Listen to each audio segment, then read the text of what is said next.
आपल्या समोर भारतीय स्वातंत्र्य लढ्यात मुस्लिम समाजाबद्दल सांगणार आहे। सर्वप्रथम सर्वांना माझ्या हार्दिक शुभेच्छा। आज आपण आपल्या देशाच्या स्वातंत्र्य दिन मोठ्या अभिमान साजरा करण्यासाठी एकत्र आलो आहोत। 15 ऑगस्ट 1947 रोजी भारताने ब्रिटिशांच्या अधिकारातून स्वातंत्र्य मिळवले।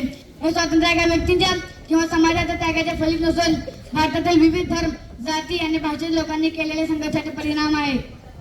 भारतीय स्वातंत्र्य लढ्यात मुस्लिम समाजाचे योगदान अत्यंत महत्त्वपूर्ण आणि प्रेरणादायी राहिले आहे। 1857च्या स्वातंत्र्य लढ्यात बहादूर शाह जफर यांनी महत्त्वाची भूमिका बजावली।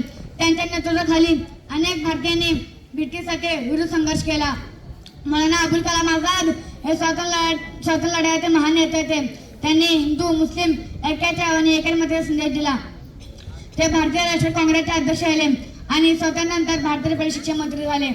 खान अब्दुल गफ्फार खान, ज्यांना सरहद गांधी म्हणून ओळखले जाते, त्यांनी अहिंसेच्या मार्गाने स्वातंत्र्य लढ्यात सहभाग घेतला।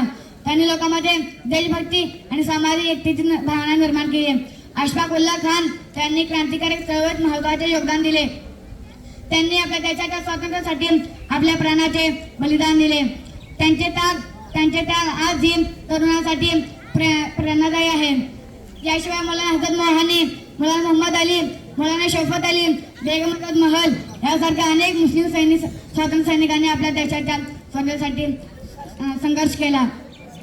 प्रांत, धर्म, जात, भाष किंवा धर्म यापेक्षा राष्ट्रीयतेला सर्वोच्च स्थान देणे हेच आपल्या स्वातंत्र्य सैनिकांना खरे आदर्श ठरेल।